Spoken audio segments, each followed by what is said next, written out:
अस्सलाम वालेकुम, welcome to my channel kitchen with Maria Noor. I hope कि आप सब ठीक होंगे। आज व्यूअर्स मैं आपको बताऊंगी आलू बुखारे की चटनी बनाने की बहुत ही आसान रेसिपी। इसके लिए व्यूअर्स मैंने लिए हैं 250 ग्राम आलू बुखारा, ड्राई आलू बुखारा लेना है इसके लिए आपने। फिर मैंने ली है 2 कप चीनी, इस तरह के 2 कप चीनी के इसमें जाएंगे। फिर आपने लेनी है 6 से 7 अदद इलायचियाँ ली हैं। इलायची के हमने ये ग्रीन पार्ट जो है इसका हम उतार लेंगे, इसके जो दाने हैं वो हमने बारीक पीस कर इसमें डालने हैं। फिर व्यूअर्स इसमें मज़ीद फ्लेवर देने के लिए हम डालेंगे 2 टेबलस्पून हम रूह अफ़ज़ा के डालेंगे। रूह अफ़ज़ा डाल लें या जामे शीरी डालें, जो आपके पास अवेलेबल हो, ज़रा इससे एक अच्छा फ्लेवर आ जाएगा। तो 2 टेबलस्पून इसमें जाएगा रूह अफ़ज़ा। फिर हमने इसमें डालने हैं 2-3 ड्रॉप्स हम डालेंगे रेड फूड कलर के, ये आप डालेंगे इसमें। फिर व्यूअर्स इसमें ये सीड्स जाएंगे, ये आपको किसी भी ड्राई फ्रूट की शॉप से आसानी से मिल जाएंगे। ये मैंने 2 टेबलस्पून लिए हैं। अब सबसे पहले व्यूअर्स हमने आलू बुखारा को अच्छी तरह से हमने वॉश कर लेना है, ताकि इसमें जो मौजूद मिट्टी होती है वो अच्छी तरह से निकल जाए। इसको सबसे पहले हम अच्छी तरह से वॉश करेंगे। जी व्यूअर्स, इसको हमने आलू बुखारा को अच्छी तरह से हमने वॉश कर लिया है। अब एक देगची में हम डालेंगे 2 गिलास पानी। ये तकरीबन 2 गिलास पानी के डाले हैं इसमें। इसको अब हम चूल्हे पे रख देंगे, फ्लेम ऑन करेंगे मीडियम फ्लेम पे। जब ये पानी बॉयल हो जाएगा फिर इसमें हम डालेंगे चीनी। जी व्यूअर्स, पानी बॉयल हो चुका है, इसमें हम शुगर ऐड करेंगे। ये 2 कप चीनी के हो गए इसमें। इलायची के हमने जो दाने थे इसके मैंने इसको पाउडर फॉर्म में कर लिया है, वो इसमें ऐड करेंगे। ग्रीन पार्ट इसमें नहीं जाएगा इलायची का। जब व्यूअर्स ये शीरा पकने लगे तो आपने इसमें डालना है आलू बुखारा। ये 250 ग्राम आलू बुखारा इसमें जाएगा। अब व्यूअर्स जब ये हम इसमें आलू बुखारा डाल देंगे, फिर हम इसमें डालेंगे 1/2 टीस्पून नमक की। 1/2 टीस्पून इसमें नमक जाएगा और 1/2 टीस्पून इसमें डालेंगे रेड चिली पाउडर। अब ये मीडियम फ्लेम पे इसको हम पकने देंगे। देखिए व्यूअर्स, इसको 3-4 मिनट हो चुके हैं, ये पक रहा है। अब इसमें मैं डालूँगी 2 टेबलस्पून इसमें रूह अफ़ज़ा के डालूँगी। ये देखिए, ये अंदाज़े से मैंने 2 टेबलस्पून रूह अफ़ज़ा के डाल दिए। इससे भी इसमें बहुत अच्छा एक फ्लेवर आ जाएगा।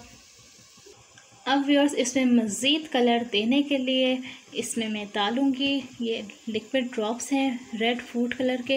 ये मैं 2 या 3 ड्रॉप्स इसमें जाएंगे। ये 1, 2 और ये 3। ये देखिए कितना प्यारा सा इसका कलर बन रहा है इससे। इसको व्यूअर्स हम 3-4 मिनट के लिए इसको कवर कर देंगे मीडियम फ्लेम पर छोड़कर, ताकि आलू बुखारा अच्छी तरह से भाप लगकर फूल जाए। जी व्यूअर्स, ये गाढ़ा होने लगा है। अब जब ये पक के गाढ़ा होने लगेगा तो इसमें आपने डालना है ये वाइट विनेगर।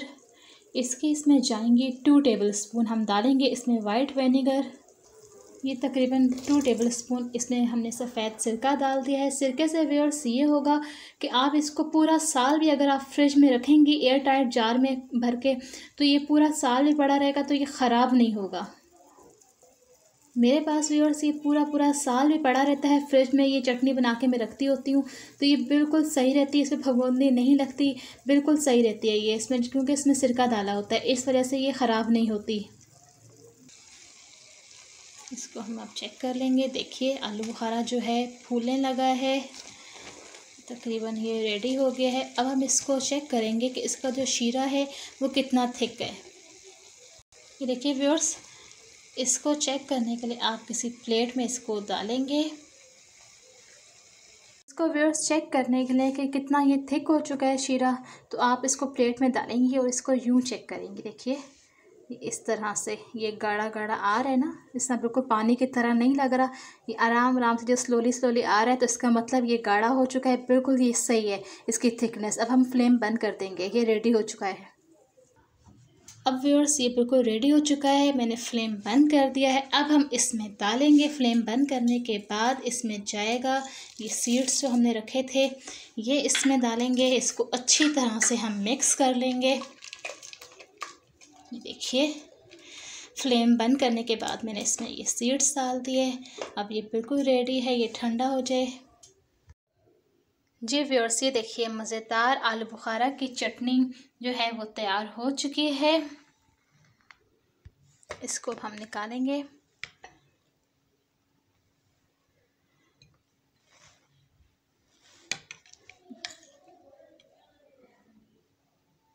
ये देखिए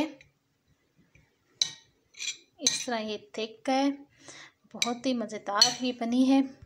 आपने व्यूअर्स इसको एक एयर टाइट जो जार होता है उसमें आपने इसको, किसी भी एयर टाइट जार में आपने इसको सेव कर लेना है। ये पूरा साल भी अगर पड़ी रहे फ्रिज में तो ये ख़राब नहीं होती। अगर आप इसमें सिरका डालेंगी तो, अगर आप इसमें सिरका ऐड नहीं करेंगी तो ये आपकी चंद हफ्ते ही चलेगी और ख़राब हो जाएगी, इसमें फफूंदी आना शुरू हो जाएगी। और एक बात कि आपने जब भी इसको आपने फ्रिज में से आप इसको फ्रिज में ही रखेंगी और जब भी आप इसको फ्रिज में से निकालेंगी, यूज़ करेंगे इसको खाने के लिए, तो आपने जब भी कोई चम्मच लेना है तो वो आपने देखना है कि गीला ना हो, ड्राई चम्मच हो, बिल्कुल पानी वानी ना लगा हो, खुश्क चम्मच से आपने इसको डब्बे में से निकालना है यूज़ करने के लिए। जब ये आप बना लें, ये अच्छी तरह से ठंडी हो जाए, आप किसी भी इसको एयर टाइट जार में रख के आप इसको महफूज कर लीजिए फ्रिज में। उम्मीद करती हूँ आपको ये रेसिपी पसंद आई होगी।